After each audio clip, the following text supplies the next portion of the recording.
any man's got a good thing, I wanted to make it better. Because I discovered that all the time she was wasting, gnawing on them raw logs, she could have been using that time to be making more milk. I went up to the workshop back to the barn, made that cow a first-class set of case-hardened steel teeth. And after about 2 weeks, after she got the hang of them, it takes a couple of weeks to get used to new teeth, some people might know about that. That cow was able to eat 2 quarts of pulpwood every day. There are disadvantages to fitting a cow with steel teeth. She looked and sounded just like one of them great northern pulp chippers when she was eating. Scared the little kids so they were scared to help out with the barn chores.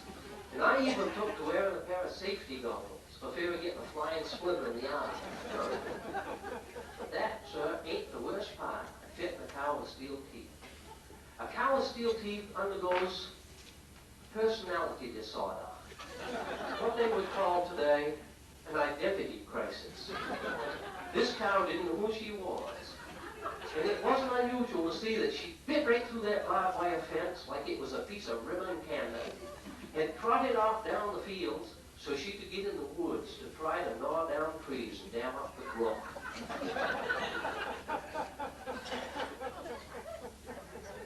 I couldn't live with that, but when September, October, November came around, she started running with the dogs and the coyotes, right indeed. I knew I was going to have to take some action. I hated to lose that cow, because I discovered if I let her cream set up in a large flat pan, about 4 by 8, about that thick, when it set up real solid, I could sell it to the builders for particle board. But the neighbors was telling their little kids, if you're bad, Maggie the cow's going to get you. And I was scared that even if they was good, maybe Maggie the cow would get them. So I decided to mooch her. I says, Graham, that is a very interesting story. But it seems to me that a cow that ate 2 quarts of pulpwood every day, imagine it, tastes just like one of them McDonald's hamburgers. He says, you got something there. Actually, instead of the 600 pounds of meat I was expecting, I ended up sawing that cow into enough 2x4s to frame up a summer privet. I went in there last fall.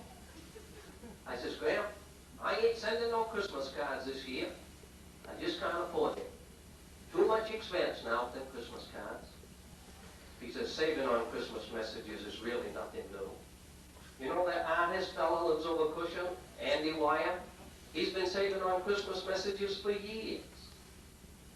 Now, every day in the summer, Andy loads a couple of dogs in his car, drives up Thomaston down to Fort Clyde where he works in his father's old studio. And he's driving this gold-plated stuffed bear cat. So I don't think he can be much of a scrimper and a saver, and I said so. Grandpa, he closed his eyes, folded his arms across his chest, leaned back in his rocking chair. He said, must have been 35, 40 years ago, Andy Wyatt knocked at my back door. Raining something wicked outside. He was right soaked to the skin. I get him over against the stove, got a cup of hot coffee in him. Well, it seems as Andy'd been out riding around the back fields, back woods, like he still does, looking for something to paint. He'd come across this soft spot in my field, some feet out of sight. Well, Andy decided he could get along without his car for a day or so I gave him a ride up Thomaston, down Cushion where he lived, and the next day he come over. We hooked onto it with my old truck, pulled him out. It was no trouble at all. But Andy was grateful. Every year since then, he sent me a Christmas card. I says, Grant, that don't sound to me like Andy's trying to save. He says, that man's trying to save. Anybody else with his amount of money would buy me a nice Hallmark card, but all I get from him is these homemade things he paints himself.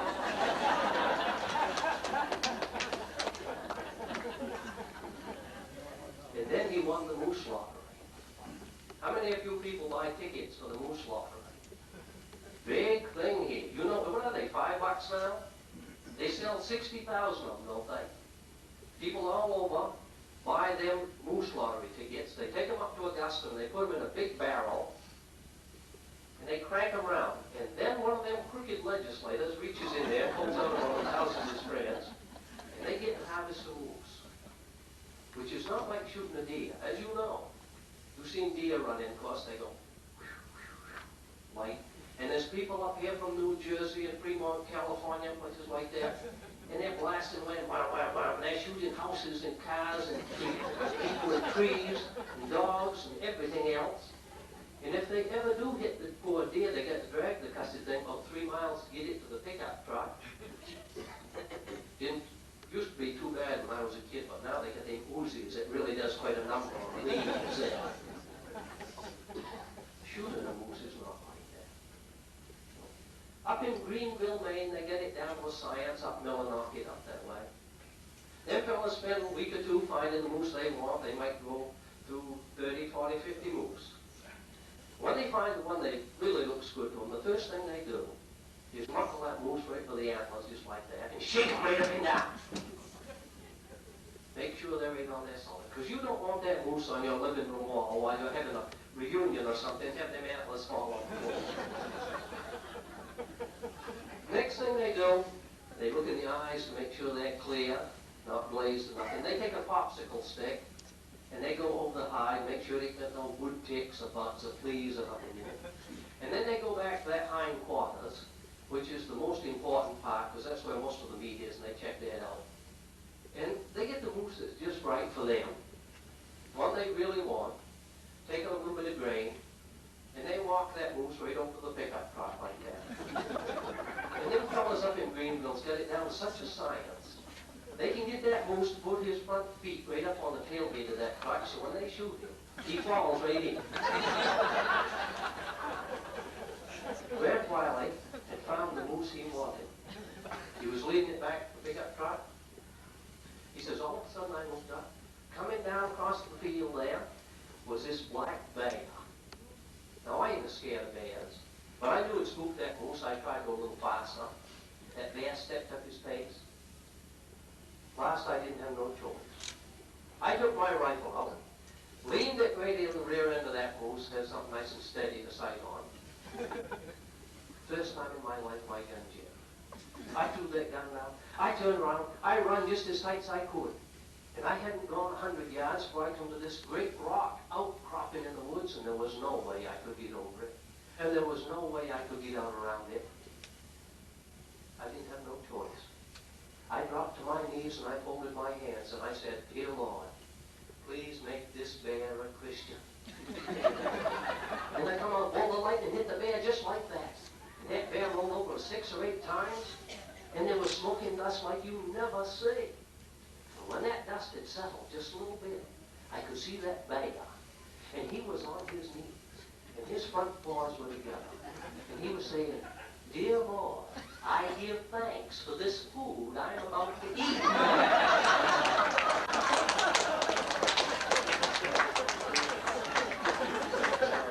I see some of the smaller people, smaller Kallochs are here. And how many of you Kallochs who are not yet through school are in around the 5th or 6th grade area? Any of you over there? There's one right there. Now, if you were fortunate enough to be in my brother's class in Thomaston, you would have heard him tell the story of the Big Mouth Frog. Have you heard that story about the Big Mouth Frog? Oh, would you mind if I tell these people the story about this frog? Because they should hear it a few times before they get in the 7th grade.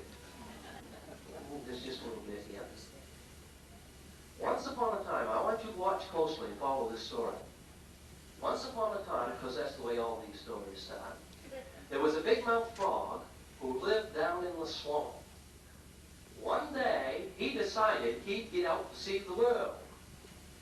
He hopped up through the pasture, which was right beside the swamp. And of course, this pasture was right full of rocks and boulders, just like Matthew Kalloch's farm was and still is. They never got around to pull them rocks out. And every once in a while, you come to a great big rock pile in the middle of it. And this frog proceeded to come up out of the swamp there, up, up, up, and the first thing he saw was a cow.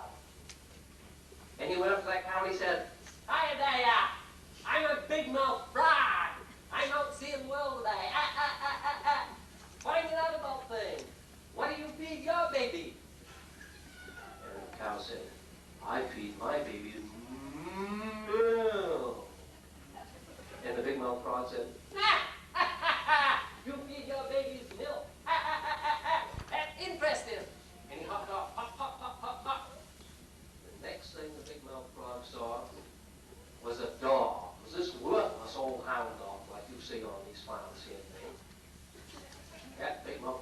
hopped right up to that dog and said, "Hi there! I'm a big mouth frog. I'm out seeing the world. What do you feed your baby?" And the dog said, "I feed my babies meat." And the big mouth frog said, "Ha! Ha! Ha! Ha! You feed your babies meat. That's great! Ha! Ha! Ha!" And he hopped off, hop, hop, hop, hop, hop, hop, hop, until he came to that great big rock pile that was in the middle of the pasture. Right on top of that rock pile was a snake about 4 foot long, laying there in the sun. The big mouth frog hopped right up to the snake and he said, "Hi there! I'm a big mouth frog. What do you feed your baby?" And the snake said, "I feed my babies big mouth frogs." And the big mouth frog said, "You do."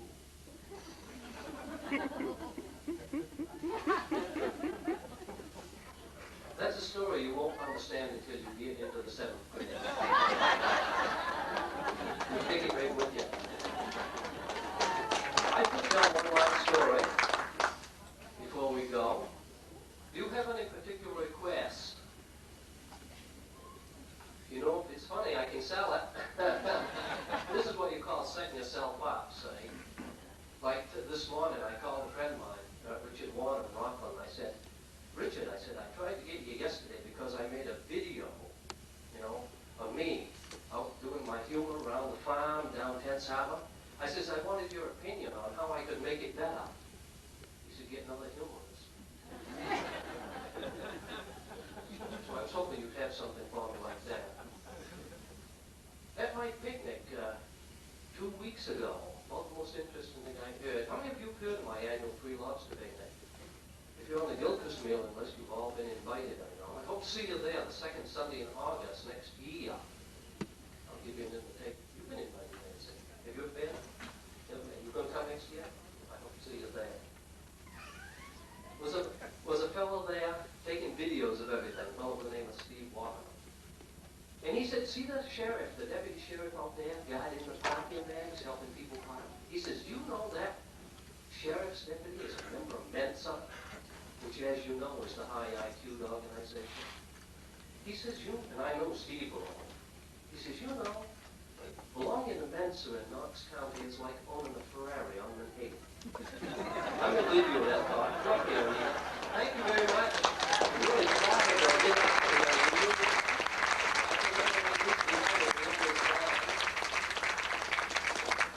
I hope to see you all at my annual lobster picnic, and as many as you can come.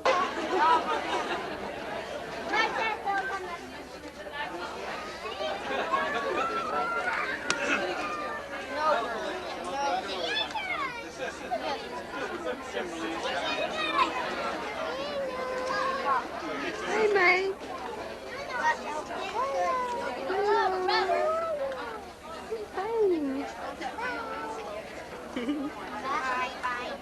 Janet.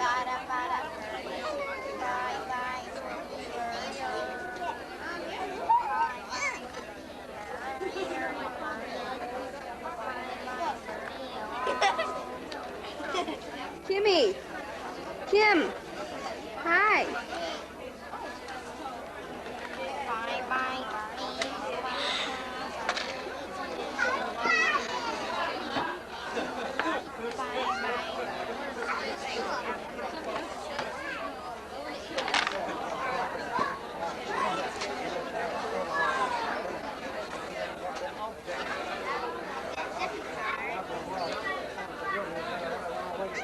Janine, say hello. Hello. Hi, Vic. Having a great time. Hi, Alex. Big time, big time. Hi, Alan. Okay, hello. I just got your bald spot.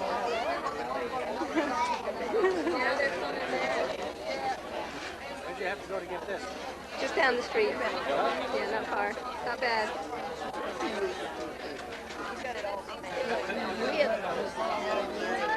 I have big ones.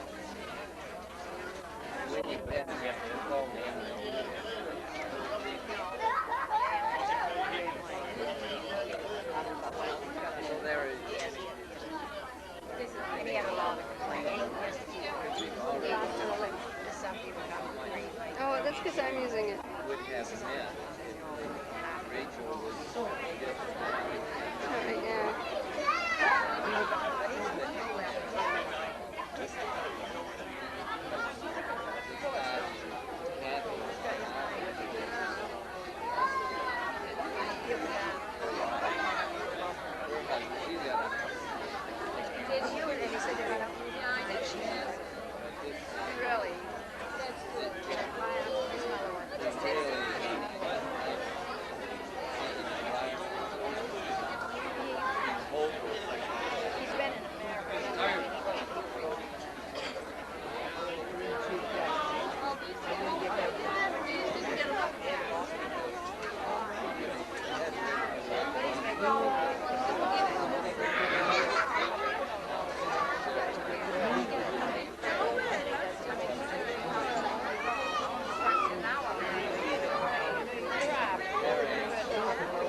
pictures?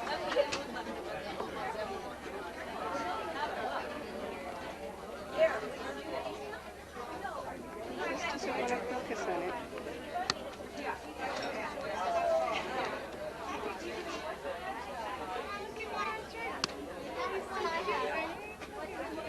He's doing his own thing. Is he? That's great.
Did you see these, Daryl?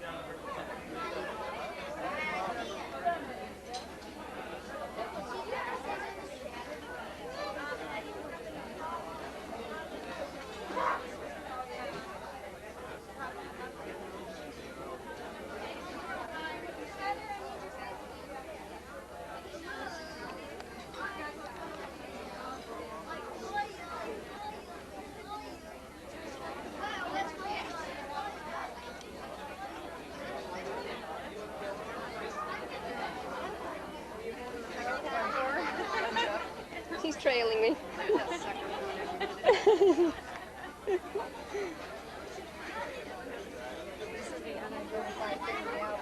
Yes.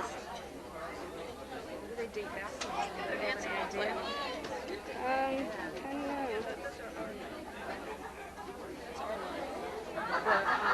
Alexander? Alexander.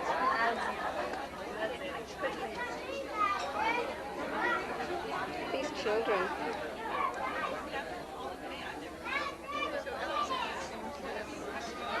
Yes. Very prolific lives.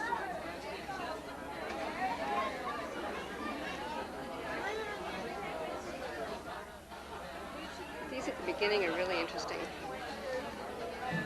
Look at that face. Do you have any dates on them at all? Probably It's Charlie Rise. it's the Rising family. Lucy Rising. This is the woman you find on the milk cartons?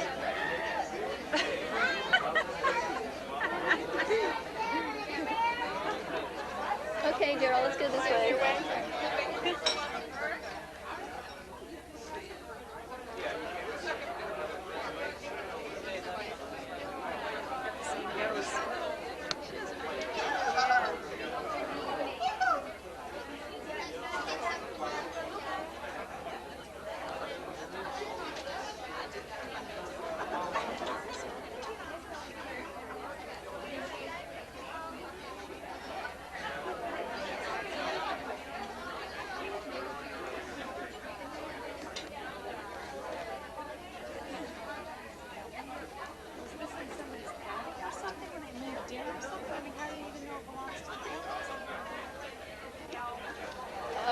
It was donated by a family member, I guess.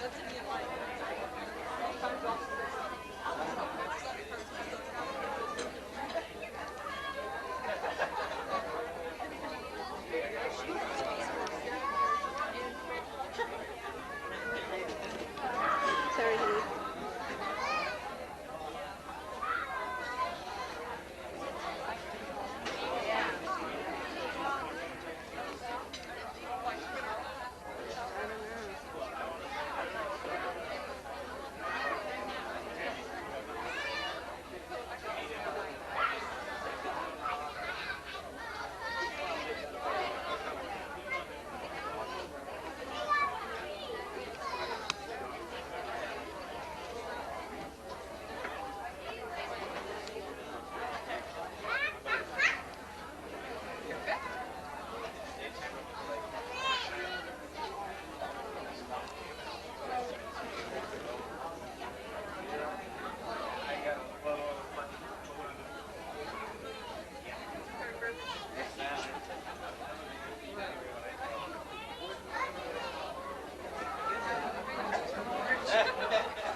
Victoria's spot. They used to pass a collection at every, they still do it, pass a collection for the reunion committee.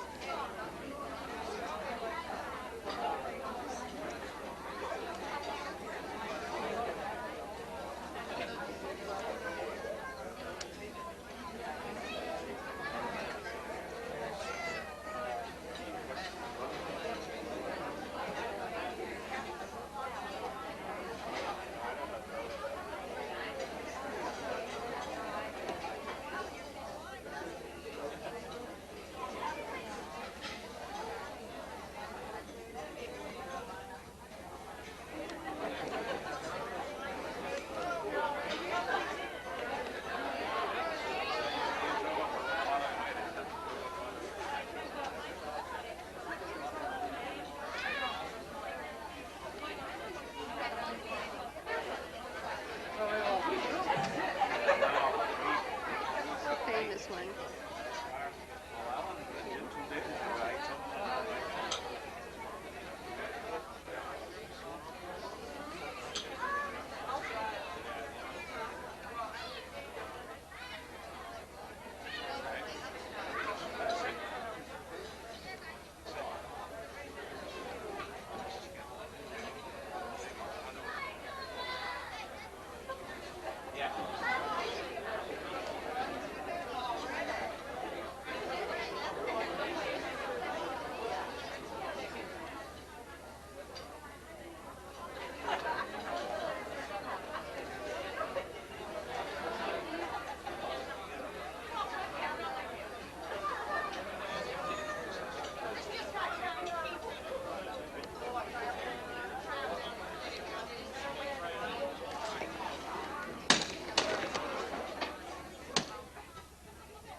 See, he died, and look at how they word it, fell asleep in church. It's interesting to read the way they did these things.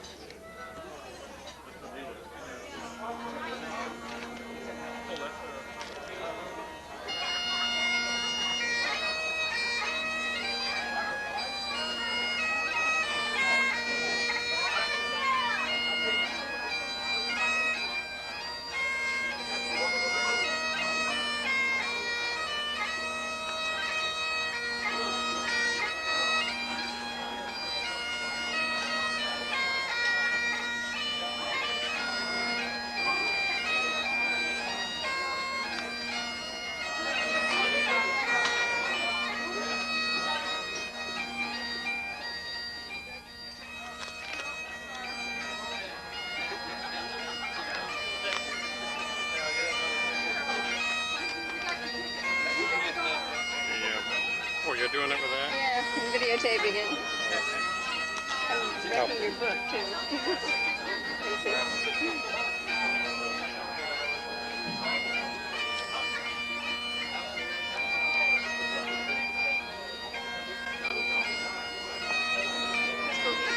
Okay, hang on. I'll show you a few more.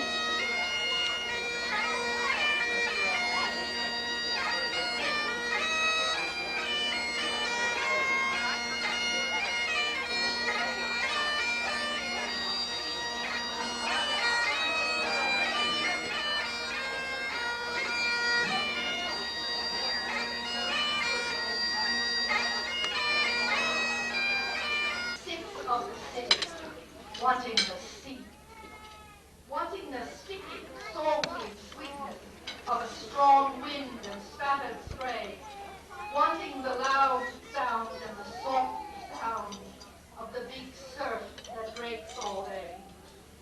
Always before about my dooryard, marking the reach of the winter sea, rooted in sand and dragging driftwood, straggled the purple, wild, sweet peak. Always I climbed the wave at morning, shook the sand from my shoes at night, that now am caught beneath great buildings, noise, confused with light.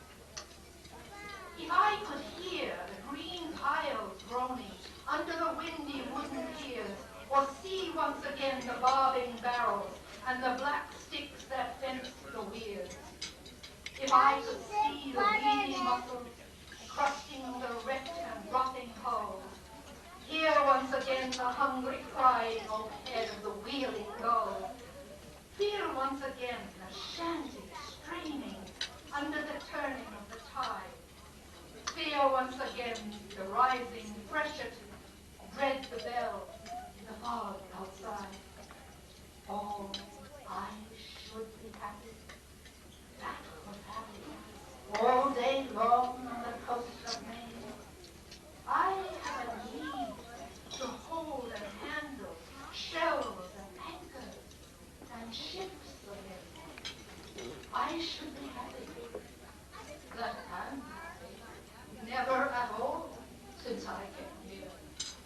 I am too long away from water. I have a need of water now.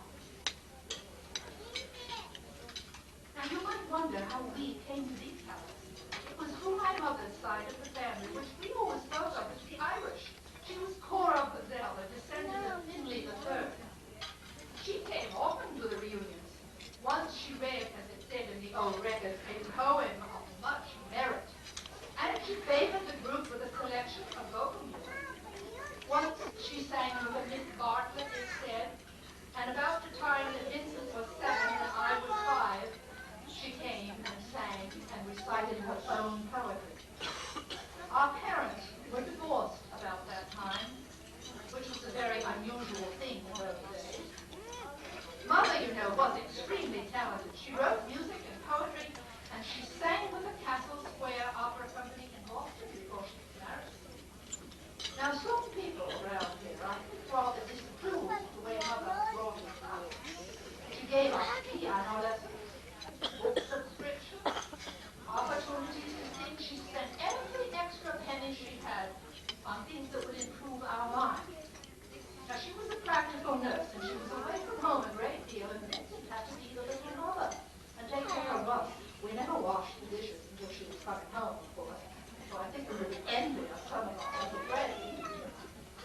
Here is a poem, a short one, that Vincent wrote about our dear mother. We called her Mumbles. We all had pet names for each other. I was called Hunk. Here's the poem she wrote about mother. The courage that my mother had went with her and is with her still. Rock from New England quarried, now granite in a granite hill. The golden brooch my mother wore, she left behind for me to wear. I have no thing I treasure more, yet it is something I could spare. Oh, if instead she left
a cool fire.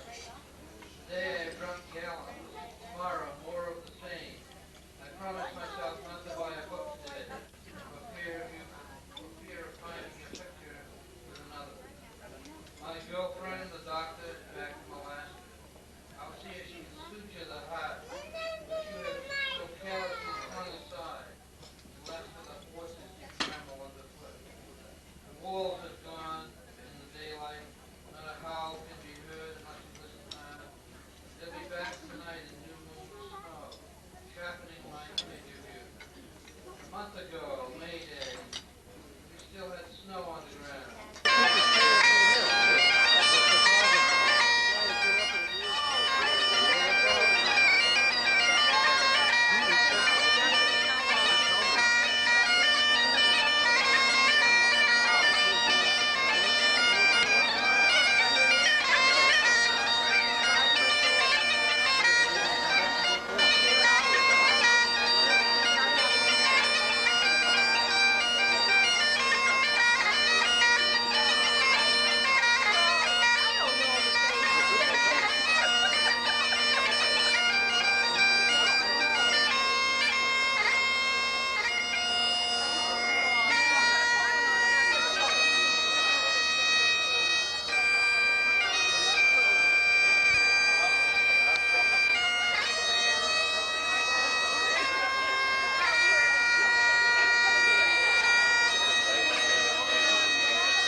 This is Nancy Wall, who was the twin sister of Reverend Joseph, and together they're credited with founding the reunion.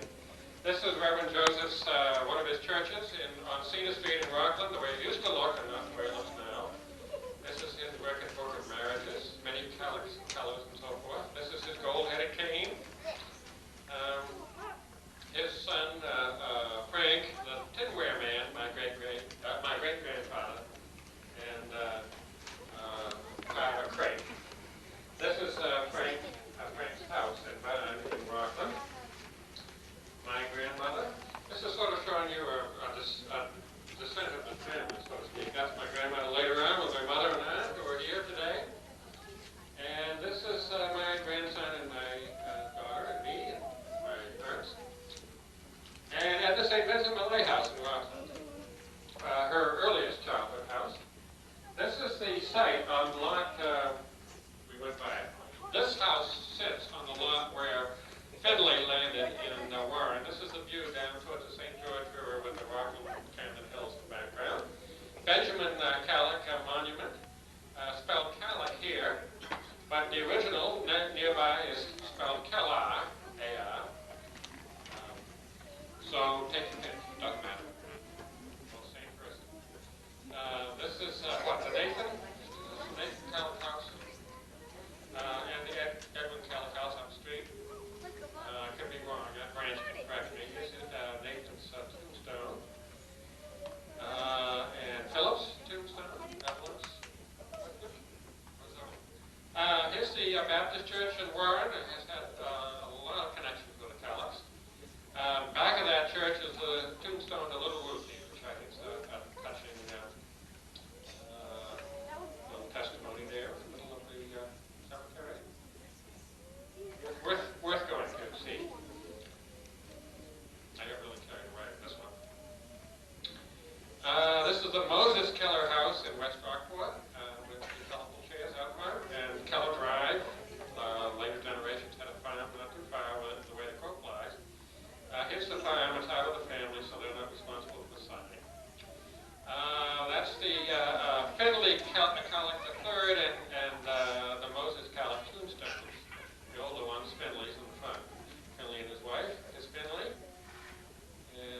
notice that spelling. Different.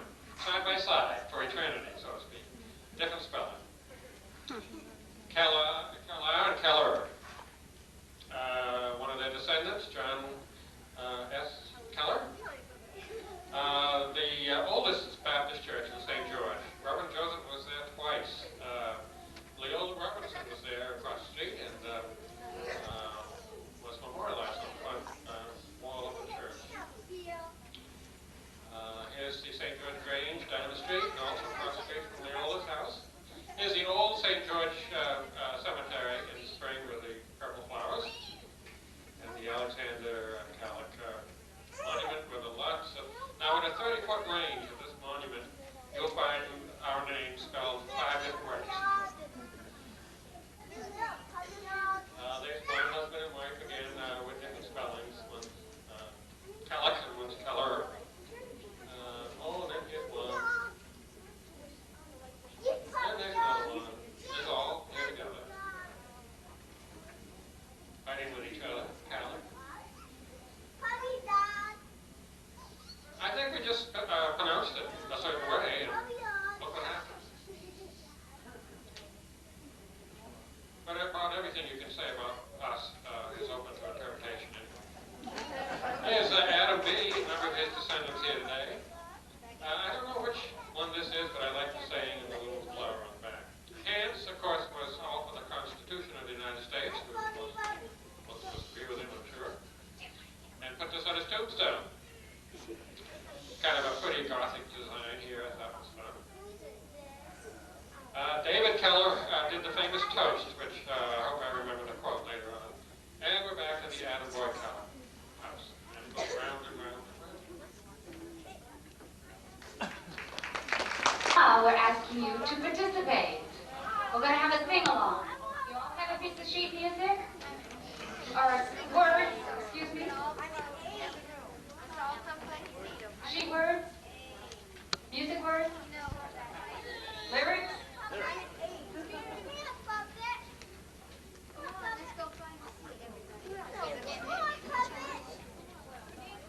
Raise your hands if you need some music.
He's a cousin. Son of a cousin. Son of a cousin. Jenna. Jenna.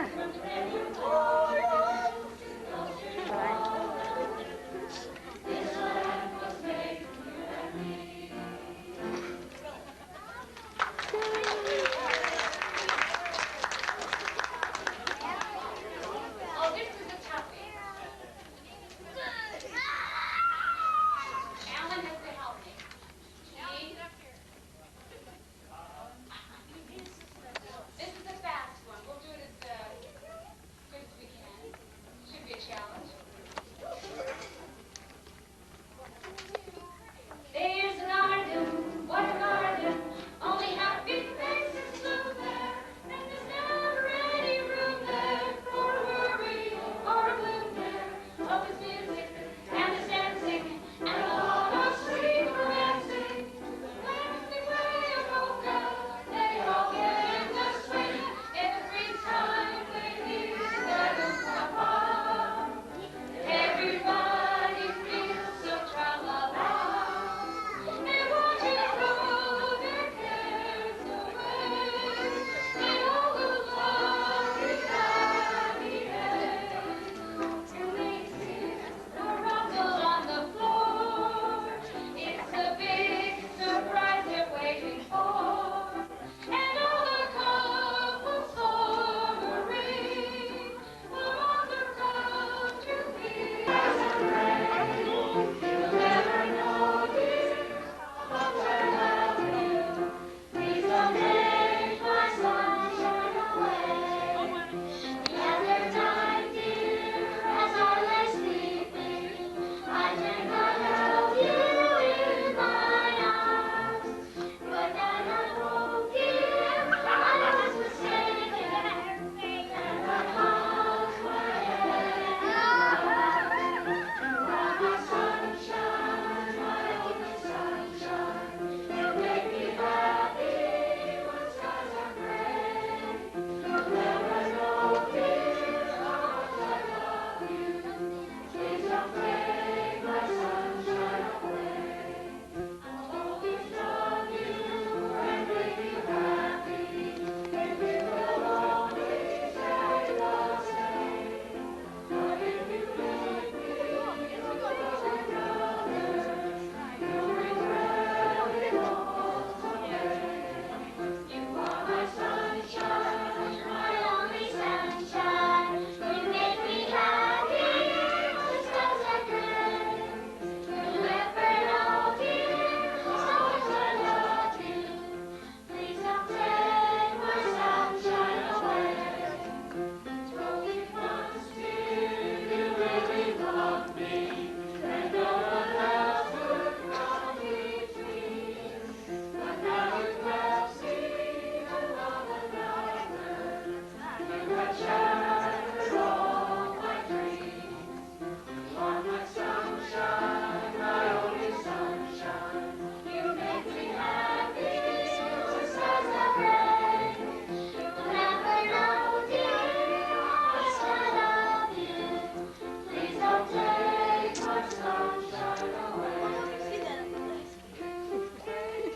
My sunshine away. Jenna. I want to bring the children up. Gonna do this? Children? I'm not going to do it. You're not going to do it. Whoops. Thank you. You want it up on your lap or on the chair? I think I'll keep it up here. Go. Cabin in the woods, a little old man by a window stood. Saw a rabbit hopping by, knocking at my door. Help me, help me, help me, he cried. The hunter should be dead. Come, little rabbit, round inside. Sing me a lullaby. Now you're gonna try it. Ready? Got it? We'll try. Not a rabbit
Boston, they went to welcome there, they went to Worcester, they went to welcome there, they went to Portsmouth, established a fish oil factory.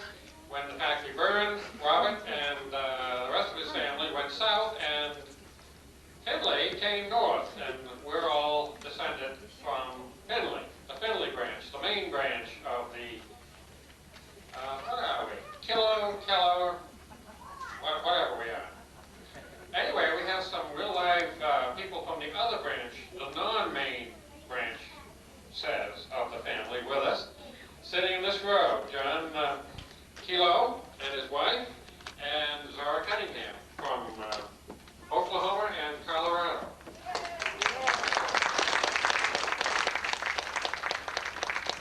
I forgot John's wife's name already. Barbara. And Barbara did the formatting for the book, that the beautiful Killough history, which is over on the table. Well, the rest of us are descendants of Finley, and Finley, of course, had six children. David, who had no children, so his line sits in that generation, and that's it. And then there were three other brothers, John, Matthew, and Alexander. And then two women, Mary, who went to Boston and married a Brown. That's all we know about her. And so far, we don't have any brave detectives who have volunteered to research her history out, and it would be really nice before we publish anything to know what happened to Mary Brown, Mary Kalloch Brown. And then Margaret went to Booth Bay and married Boyd, and there are lots of Boyds that we know of descended from Margaret. Now, how many people here are descendants of John? Why don't you stand up, because make a commotion. As much as the John descendants are able to make a commotion, there aren't very many of you. Okay, that's the John branch. The Matthew branch, why don't you stand up and make a commotion? Bigger commotion. Oh my goodness. Those are the green people. Okay, and the Alexanders, the blue people.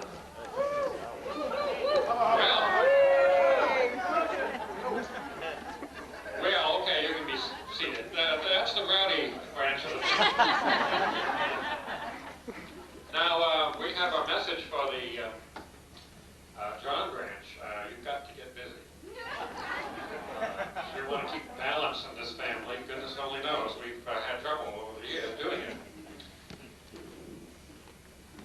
Well, anyway, the Matthews and Johns, for a while, just sort of stayed put in St. George, as the pronunciation goes around these parts. And the Alexander, the first line, pretty much stayed in Warren for a generation or two, and then we began to spread out all over the country. But I want to draw your attention to the little booklet, which tells you maybe more than you ever wanted to know about Kalloch history. Anyway, if you look in the middle of it, you'll see that there are 4 tours, one of which is Warren. And the original Finley Kalloch homestead is right across Route 1. You can't miss it. When you go down, when you drive south, just about the whole road goes south from here, you'll see a stand on your right hand. First you see a police thing, and then a little further on you'll see a vegetable stand called the schoolhouse vegetable stand. That descends from the old schoolhouse lot, and the Finley Kalloch lot was right next to it. So the very next plot of ground after you get past the vegetable stand is sacred ground for us. Finley had this a plot of ground that stretched from the St. George River, which is a tidal river that comes, there's a new bridge over it now, so you'll hardly notice it. But it goes up through, as far as, right through the village of Warren. And across the river, his in-laws established their, had a lot also, which stretched towards now Thomaston. So Finley's lot was a long, narrow lot, which had some salt hay down by the river, and then it came up gradual hillsides, ideal for the kind of farming they did. And his house was sort of where Route 1 is, we conjecture. And you keep going and finally landed in South Pond, which of course froze over the winter and supplied ice. So these early lots were long and skinny for a reason. They had a lot of variety.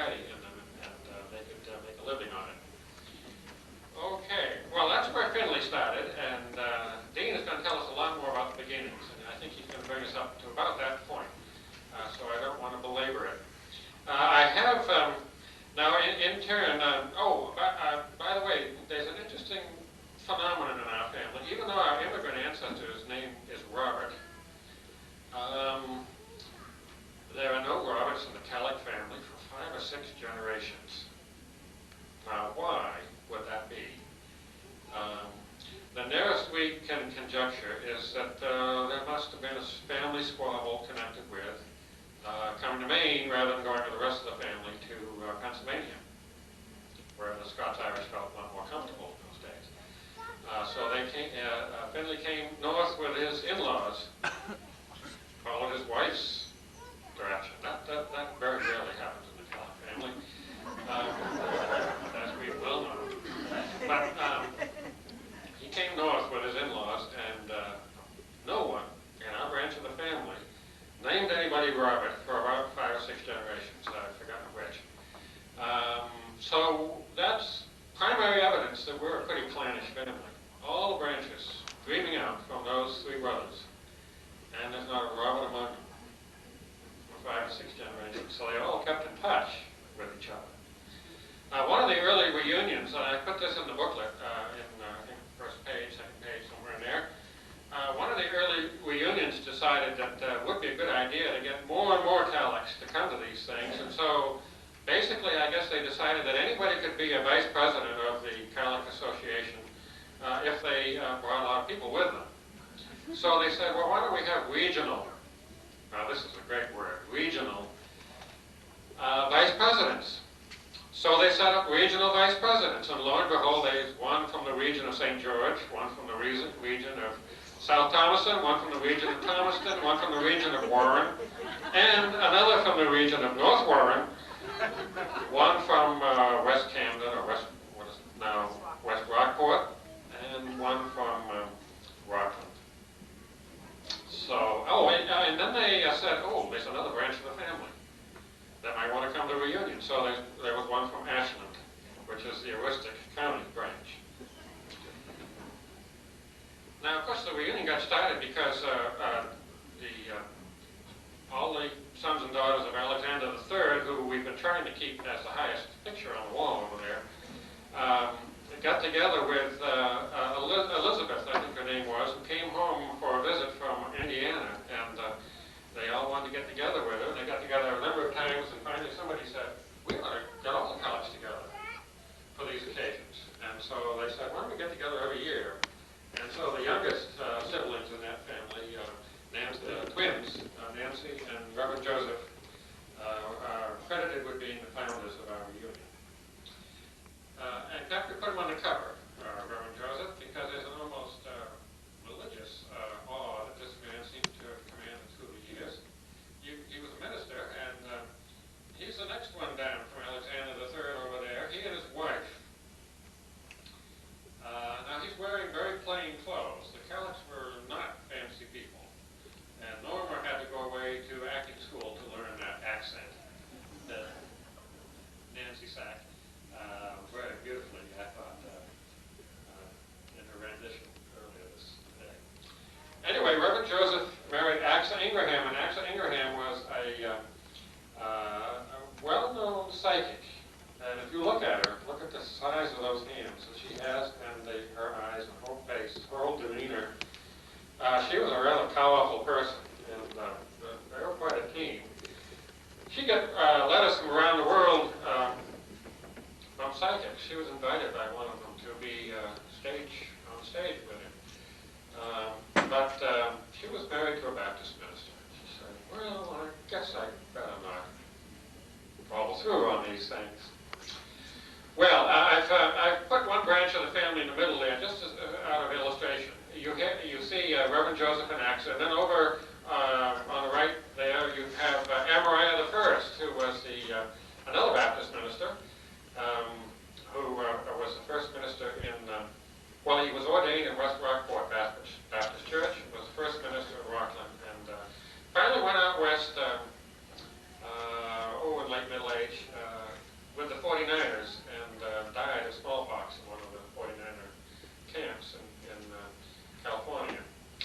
Some people hypothesize that he and his wife were having troubles, and well, sometimes people go west because they need to go west. Maybe that's why he went west, but he didn't come back, so we don't know how that story might have turned out. His two of his sons also had gone west before him. You have Amariah III. Now, another evidence that we're a very clannish family, and we keep track of each other, is that Amariah I's son was named Amariah III. That's because somebody else got to the punch first in a wholly different branch of the family. I forgot which one, but I think it was over the John line somewhere. We can look it up. Got to the punch first, and there's an Amariah II somewhere else. So Amariah III went west to Kansas, established the Pony Express, was U.S. Marshal, friend of Jesse James, alleged smuggler of arms to John Brown. You look at his face, you know he's capable of doing all those things. Founded the Burlington and Western Railroad, Burlington and Northern Railroad. There's a famous painting somewhere, it was memorialized on a postage stamp, of people jumping out of freight wagons and wanting to claim their purchase in the Cherokee Strip. Anyone remember seeing that big painting? And this whole row of freight wagons and people jumping out of them to claim their homestead free from the U.S. gift of the U.S. government. We wanted to settle the West. Covered wagons? They were just ordinary freight wagons. Didn't have tops, but there were a lot of people in them and their possessions. 50 of those wagons were Kalloch Freight Company wagons, and they were owned by Amariah III. There's even a town in Kansas named Kalloch. Well, on his right there is Reverend Isaac S. Kalloch, who was probably one of the most gifted preachers in New England. Preached here as the fourth minister of the First Baptist Church in Rockland. Went from there to Tremont Temple in Boston. They over-speculated and the church was going broke, and so he went down there and saved the place and filled it and all the rest of it. But there were alleged sexual improprieties. Well, you know, his father had some troubles in West Rockport. He'd been there a year or so, well, less than a year. He'd been ordained there as their new minister just starting out and newly married. And then some of the people started to count the number of months until the birth of their first child. This is Amariah I, the one that went west to the camps and died of smallpox. Anyway, they discovered that 9 months was before they were married. And in those days, that was rather scandalous. It's rather common today, among some Catholics anyway. But anyway, we don't call an ecclesiastical council over it these days. At least I haven't heard that we do. So anyway, they belabored it forever, and they finally decided, well, don't do it again, or something worse to that effect. Duly chastened, he continued in the ministry. Well, anyway, his son was just carrying on family tradition, so to speak, and well, it was alleged. It was never proved. That was dismissed in court. But he did leave for New York and shortly after for Kansas. So, I don't know, some people go west because they're pioneers, and some people go west because they have lots to leave behind. But I remember a family story my great aunt used to tell me that Reverend Isaac, when these allegations first surfaced in the press in Boston, came clippity-cloppity home on his charger, and he went straight to his aunt Axel's house. Axel was a very wise woman. And of course they sat down in their kitchen where I guess everybody in Knox County sat in their kitchen at one time or another and put his feet in the oven, which everybody did. And he said, you don't really believe the stories they're telling about me, do you? And she said, no.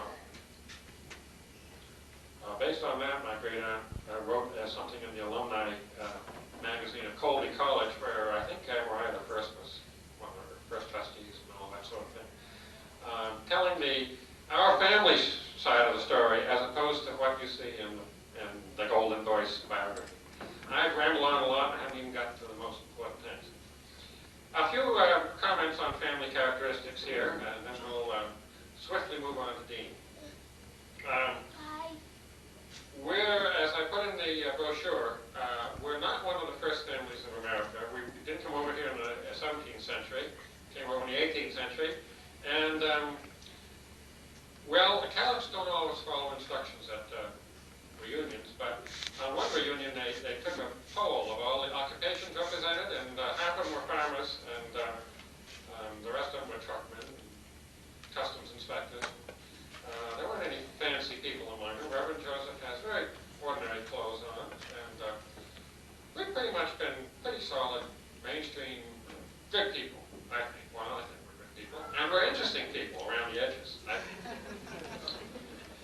Well, anyway, that little pyramid there on the right-hand side, of course, Isaac finally landed in California, and two people here, Barbara and Doug, here, and their pictures are on the wall, and they're representing the Isaac branch. It's a wonderful family. They've been cruising and getting acquainted with Knox County this summer. I also put my own grandson up there for the heck of it. There are miscellaneous other Kallochs from both the Matthew and John lines also on the wall, and they keep falling off the wall, so I don't know how many are still on the wall. Family characteristics. Simple, solid citizens. Joseph's suit is a good example. I think Kallochs, at least in my branch, tend to burn the candle at both ends, even though Edna's of Matthew. The Alexanders do the same kind of thing. Kallochs tend to have strong religious convictions and tend to be either way over there or way over there. I think I'm way over there. Way down there.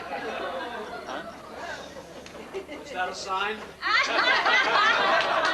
That's some insight. Yeah, I'm way over there, and some people are way over there, but we all get together. We're a very tolerant family.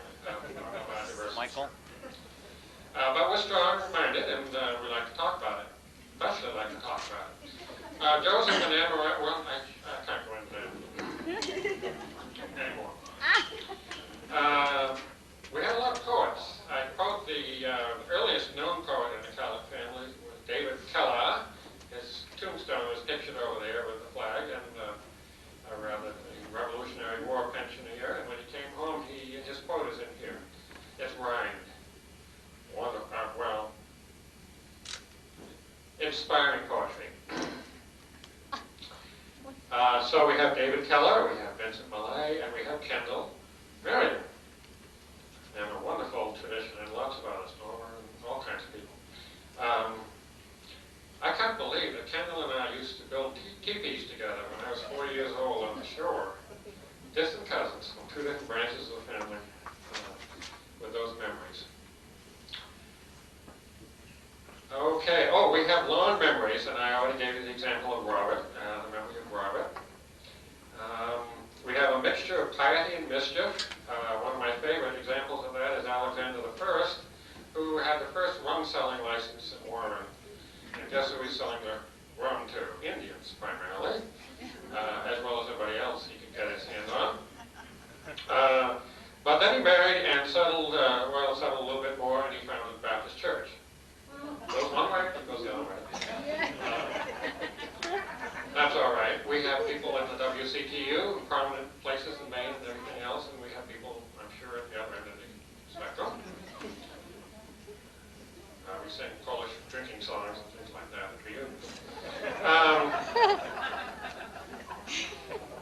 There are lots of other themes. And we kind of come together to get in touch with them and to compare notes. I noticed we had a lot of nice time today for talking with each other and getting a better acquainted. It's been a good reunion. I really think some people did a masterful job to sort of pace this day together.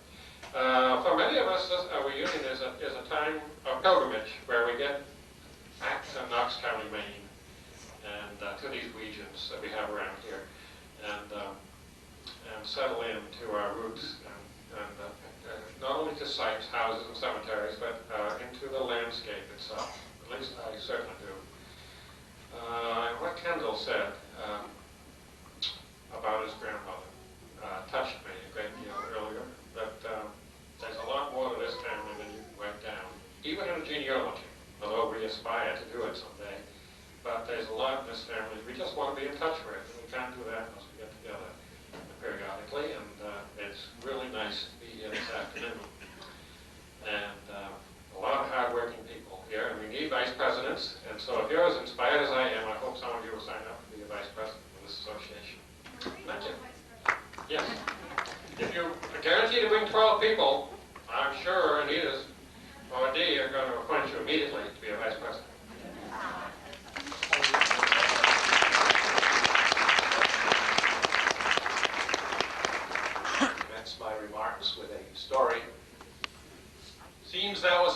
early Scottish physician in the Highlands, been practicing for years, you know, and finally decided to sell his practice to a young physician.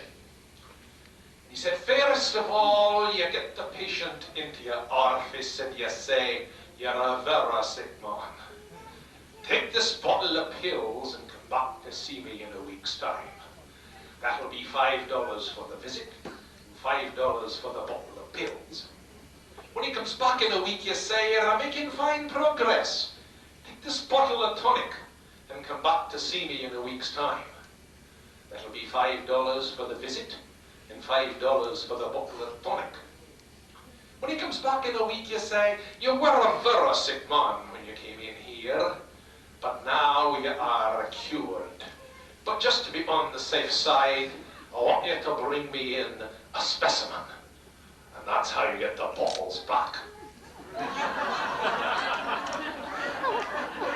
Anyway, in 1599, Captain John Phillips arrived in Ulster from the French service. For the next several years, he participated in campaigns in Ley and in Munster, and in 1601 raised a company of foot at Carrickfergus in County Antrim. This unit continued in service until April of 1605, when it shared the demobilization of the army in Ireland. For his service in Ireland, Phillips received a 3,000-acre estate near Limavady in Keenot-Bairn. As early as 1611, one John Killough, or John the First as I call him, was listed on this estate as a servitor equipped with a sword and pike. He is listed again in 1630 and 31. This is the only person in Ulster with any variant of the name at this time.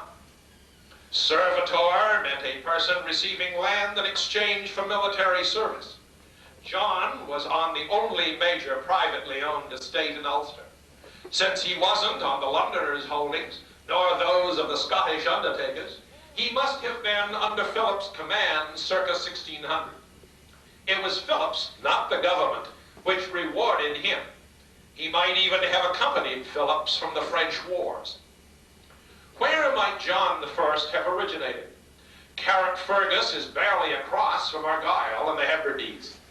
Black, in his surnames of Scotland, states that the name originates in Argyll from the McCallum, from the Micallans in Gaelic, from the island of Southwest in the Hebrides.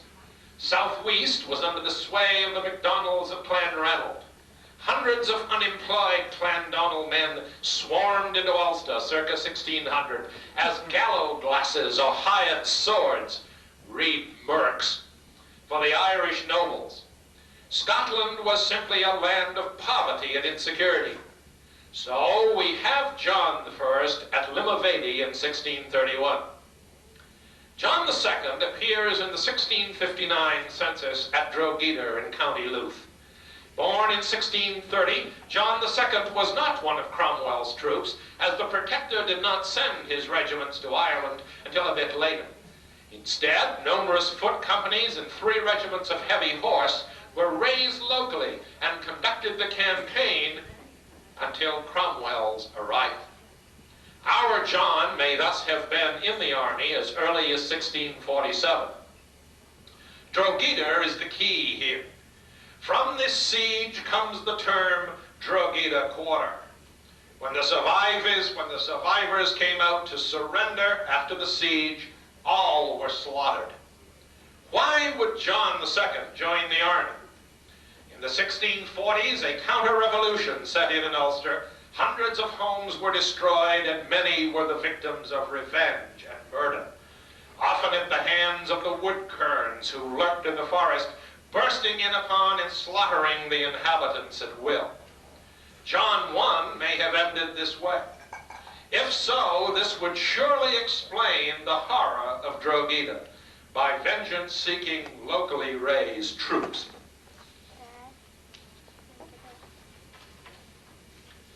After its fall, the town was garrisoned by several companies of foot, together with Jones and Coote's regiment of heavy horse.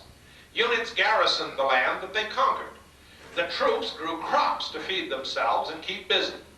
In September of 1655, the army was simply marched out into the wilds and disbanded. After 1655, most of Louth was set aside not only for the army, but for the adventurers as well. Since the troops were Cromwell's own, the government didn't want to pay for them. The forces would be paid in Irish land, which only the officers wanted. In 1654, John, too, had married Mary Hyde. By about 1660, John and Mary, with son John III, left for Antrim. He had probably sold his debenture to an officer to acquire cash for either land or a business in Antrim, the Antrim border in the Band Valley. Here, they would be close to their co-religionists. John III, born in Louth in 1657, married Anne McNeil and produced 3 children, Robert, John IV, and James. John III died in Antrim circa 1715. Note that this was only a couple of years before the exodus to America. As early as 1706, Cotton Mather conceived a scheme to secure the Maine and New Hampshire frontiers from Indian troubles. Captain Robert Holmes heard of this plan while on a voyage to Boston, contacted Mather, and learned the details. Upon his return to Ulster, he briefed his father, the Reverend Holmes, and his colleague, the Reverend Thomas Craighead. The 2 clergymen journeyed to Boston to meet with Mather. Returning to Ireland on the same ship, they carried the news to the 1717 Presbyterian Synod. Why should the Synod be interested? The Test Act had cost the Ulster Scot everything he valued. His marriage was invalid. His church was illegal. He must even be buried by an Episcopal prelate in order to satisfy the law. His pastor could not hold office. The act turned ministers out of their pulpits, and even more important, silenced them. By 1718, the call for exodus was heard throughout the land. Ministers urged their flocks to leave, as the latter could no longer afford to support them. To add to their woes, a severe drought raised food prices, and a smallpox epidemic swept the land. Several clergy from the reasonably prosperous Band Valley became interested in the project, including the Reverend William Boyd.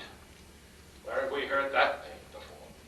At the town of McCusquin, 13 miles from Coleraine. By July of 1718, the ministers had struck their bargains and the ships were loading.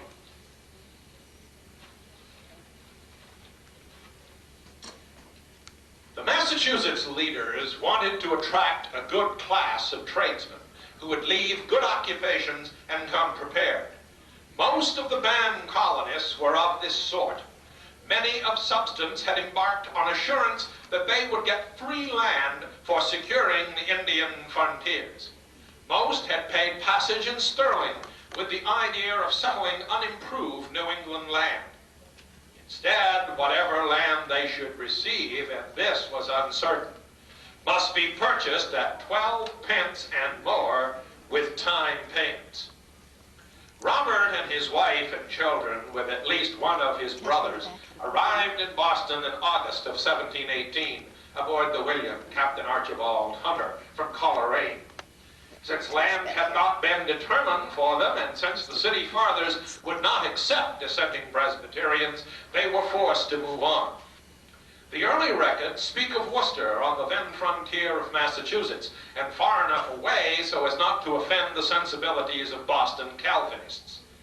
Research shows that there was never such a settlement in Worcester, but instead in Freetown, now a sonnet, several miles away. A study of the Freetown records, dating from 1689, makes no mention of the family.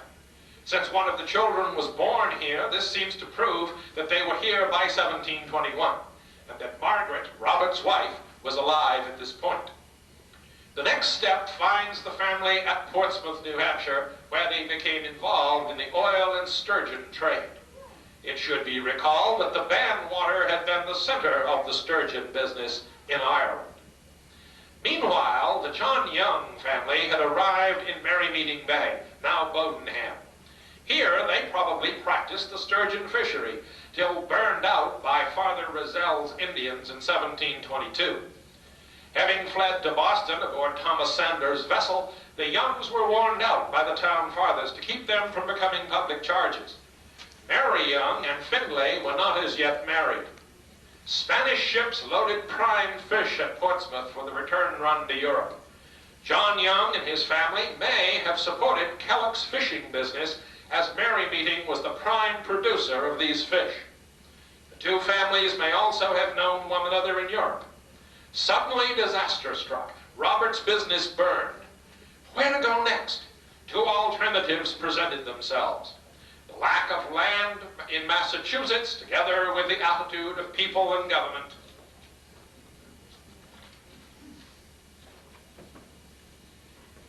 made the choice unattractive.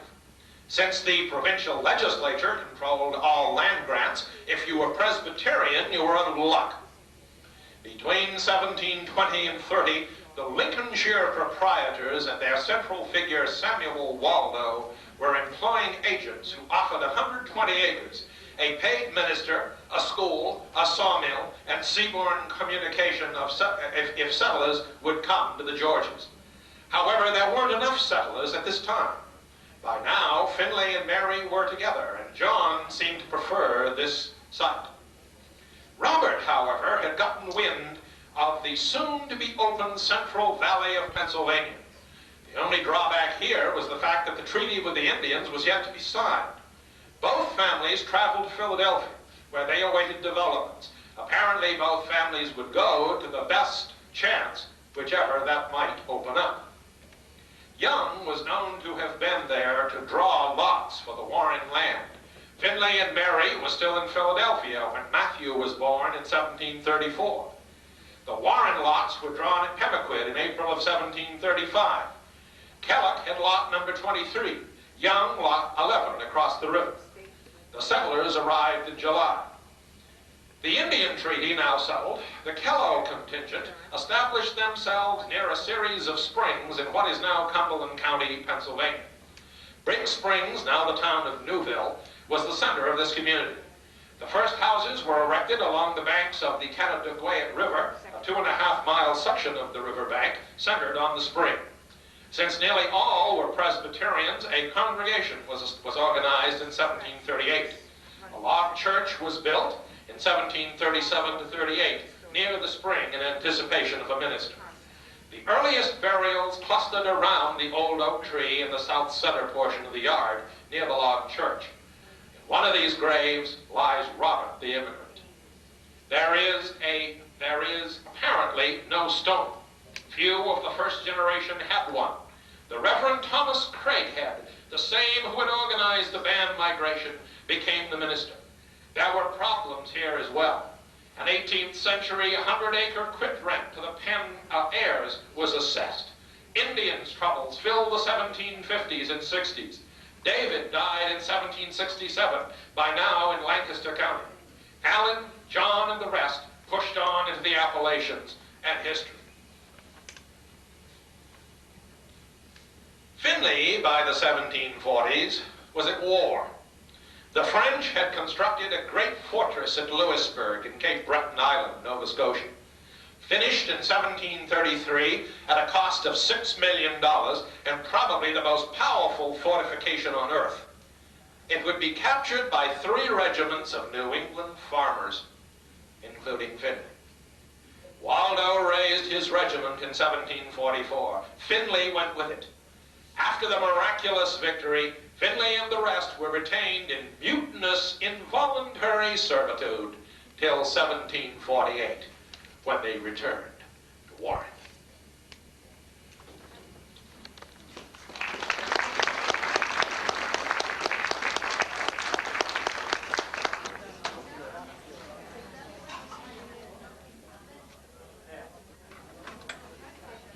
Can everyone hear? Yeah. No.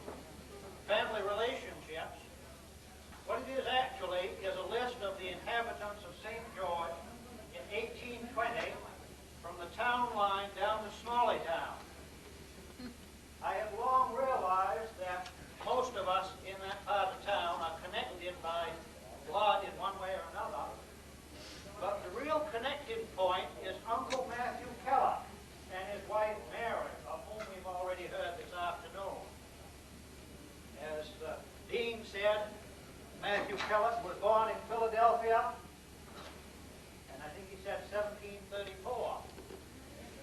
And when Matthew Kalloch was of age, he had the good sense to make two wise decisions. He married Moses Robinson's daughter, Mary. And he also got to St. George first with his brother John and took up the better part of it. Matthew had 2 lots up on the town line. His brother John had 4 lots below. So they took up a good section. The area of town represented here is about 2 miles long, as I would say. The village of St. George, which is later on called Wiley's Corner. Matthew Kalloch and his brother John, who was dead by 1820, so he doesn't appear here, were the only 2 settlers in that part of St. George of their generation. They were a generation older than any other. Now, if you imagine with me, you're at the town line driving down from Thomastown. Right on the town line lived Matthew Kalloch until 1824, when he was an old man, near 90. I came across a clipping in the Courier Gazette, dated 1885, that some of you might be interested in. And it mentions old Matthew Kalloch, one of the first settlers of St. George. It's Matthew Kalloch of St. George, who died in 1824, aged 90 years, was a fine specimen of the Yankee sailor who sailed the gallant American ships of the Revolution. I've been this wired here.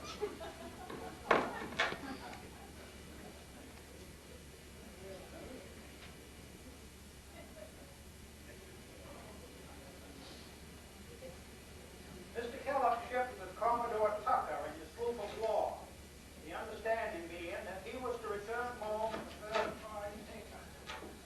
17 prizes were captured, and Kalloch came home in the ship.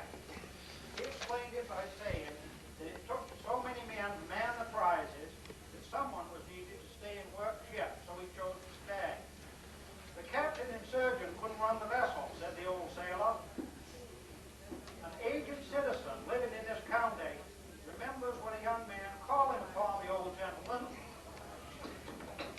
at his home in St. George. His house was the northernmost one in town, on the river road near the town line. At the time he called there was controversy with Spain regarding our southwest boundary line. The old patriarch was found in his chair, looking at a map of Mexico and the Gulf, which hung upon his wall. This is the only picture of Matthew Kalloch I think we have from an eyewitness. Pasted to a wall nearby were continental bills, one for $200 and the other for $50. And Matthew Kalloch speaks, quotation mark, "Young man, how fares it with the Spaniards and the Americans?" was his salutation. The boundary line is faced in the River Gila, I believe, was the visitor's reply. "Isn't it at the Orinoco?" asked the old gentleman in a disappointed voice. He was such an enthusiastic American that he thought the Orinoco should be America's southern boundary line. So, Uncle Matthew was the old patriarch in the village, and indeed either father, grandfather, uncle, or great-uncle to everyone. Next to Matthew Kalloch lived his son Haunce. Haunce was named for his uncle, Haunce Robinson. We saw a picture of Haunce's gravestone. Haunce apparently was a great supporter of the Civil War. And very few people in St. George did support the Civil War. In fact, just prior to the war, Deacon Kalloch was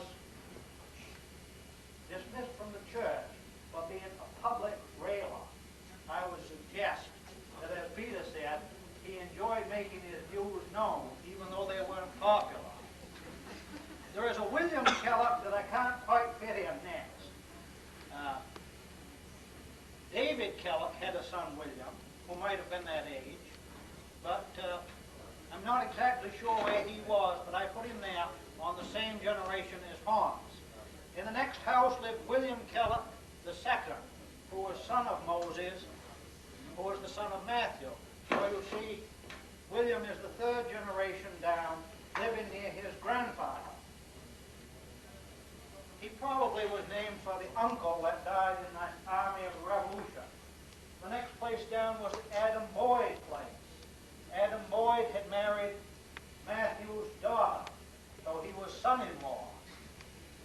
Then it's Alexander Kalloch's lot. Alexander was the son of John, brother of Matthew, now dead.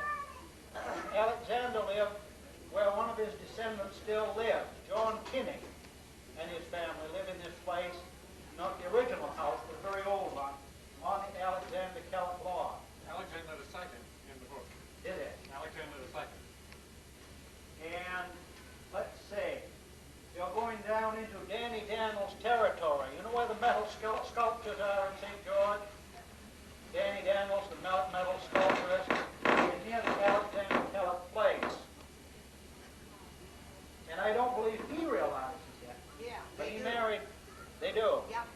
He married Leola Robinson, who by adoption was great-great-great-great-granddaughter of Alexander Kalloch. So there is still a family connection there on that place as well. Next down was David Kalloch, the Revolutionary veteran, another son of John. Then Thomas Kinney, who had come to St. George from Vermont and married Susanna, daughter of Matthew. Now you see all these are in black. This is the Kalloch neighborhood. Thomas Kinney lived near the Joe Robinson place, the biggest house on the road just beyond the metal sculpture place. And that big white house was built by Matthew Kinney, named for his grandfather Matthew Kalloch. And Kinneys now still occupy that house. So in this area there are still several families descended from the Kallochs taking up that land. Excuse me, Jim. Yes. Kinney related to the other wireless kind of Kinneys? Oh yes. Yeah. Yeah. Same family. Huh. And Thomas Kinney's family Bible is in that big house as you go by, and his wife Susanna Kalloch Kinney.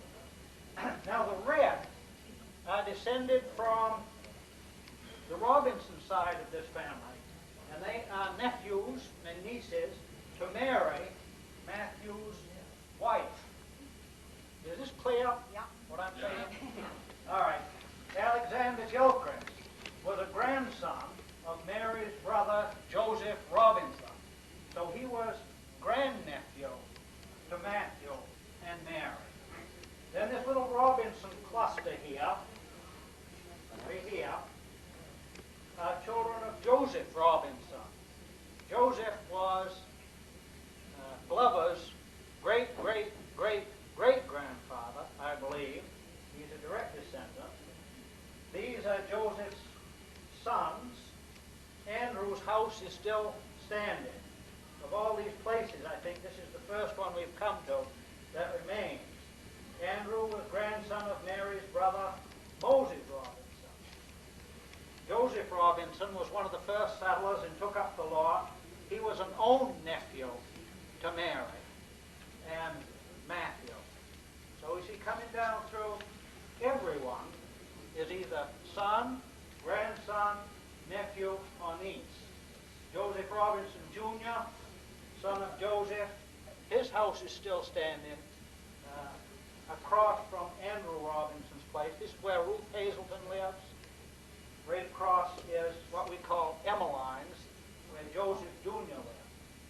And there was Edward, another son, a great-grandnephew of Mary Robinson Kalloch. Then the next lot is down where the Grange Hall and Post Office is today. That was taken up by John Robinson, Joseph Robinson's brother, and was occupied in 1820 by the heirs of John Robinson. Now we come to a flaw in the picture. In 1792, that was just 100 years ago, Samuel Gilchrist sold a lot to Elder Ephraim Hall, who had come here from Hartsville. Hall had left it to his brother Caleb, and through Caleb it has descended down to the Halls today. So the people on the Hall lot were not related at that time to Mary or Matthew. 2 years ago, one of the Hall boys finally married a descendant of Mary and Matthew. So they were united after 200 years. And it wasn't intentional, but I think it's nice. They named their son Alexander Hall. Then was Archibald McKellar's lot, who had married Jane, the daughter of Joseph Robinson. So he was, or his wife was grandniece of Mary. Samuel Gilchrist also sold a lot to another minister who came next, Benjamin Ames.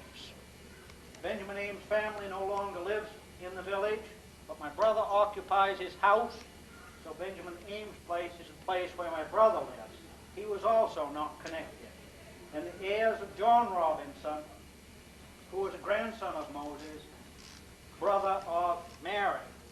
And Samuel Gilchrist, the first of the Gilchrists in the area, who had married Hannah, the daughter of Joseph, the brother of Mary. So he is connected. His son John, my great-great-grandfather, also the ancestor of Nancy Sack and Charlene Black. I live in his house, and he was the grandson of Joseph, Mary's brother. Out on Hilt's Point lived Alexander McIntyre. I had tried very hard to connect him up with the Kallochs, but couldn't do it. So you see, he is not in the picture as a blood relative, but he moved back to Cushion anyway.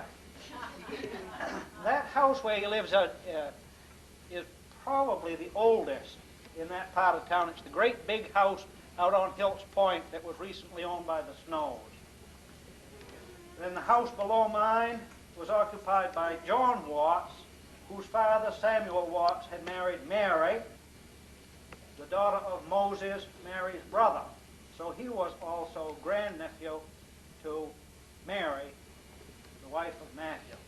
His son Samuel, another generation down, and Robert Gilchrist, the son of Samuel, great-nephew of Mary, and next lot down was Elijah Hall, back another generation, who married Elizabeth, daughter of Joseph Robinson, who was the brother of Mary. So there we go through the whole 2-mile stretch of St. George in 1820 and find there are only 3 families who did not know Uncle Matthew as Uncle Matthew. He was indeed a patriarch, and I think it shows how closely we all are connected.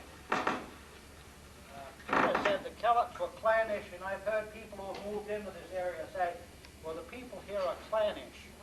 I don't think it's necessarily that we're exclusive of anyone, but with these close ties going back over 200 years, you can't help but feel very close to your neighbors, many of whom still occupy these lots today.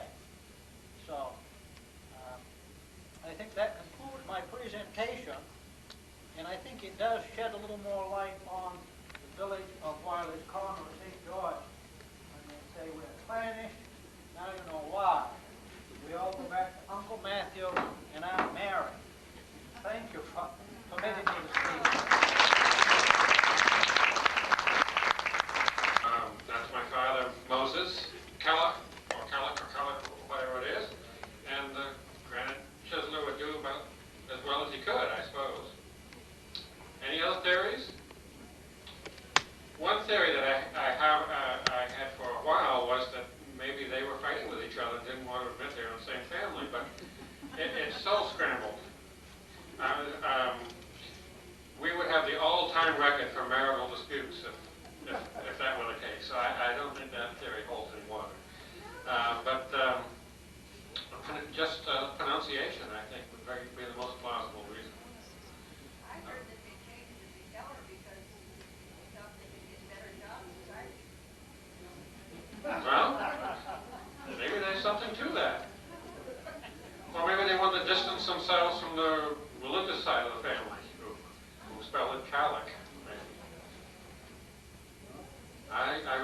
know. By the way, on the tour of St. George, if you're coming towards Wiley's Corner from Palmerston, which is what the map reads like in your brochure, you'll go right by all this whole thing. It's incredible. And I'm glad Jim took the time to show us how that works. So that whole landscape going down the St. George River into the town of St. George was all family for many, many, well, it is now.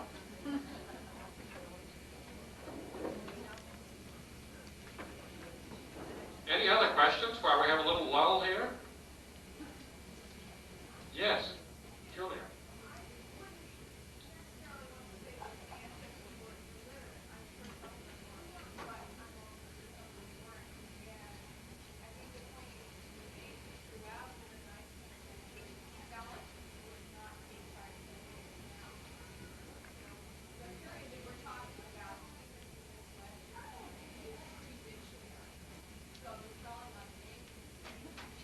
Yeah, of course, within 30 feet of each other, that's something else.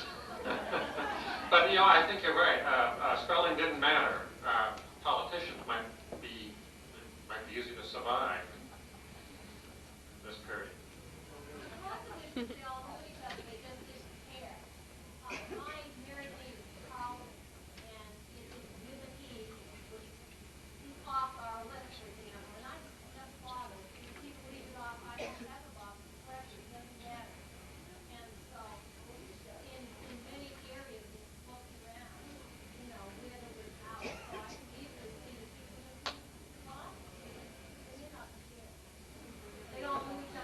They all know each other anyway, obviously. They're all next door neighbors.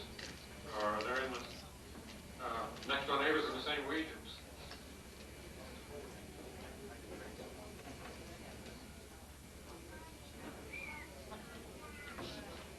Other questions? Comments?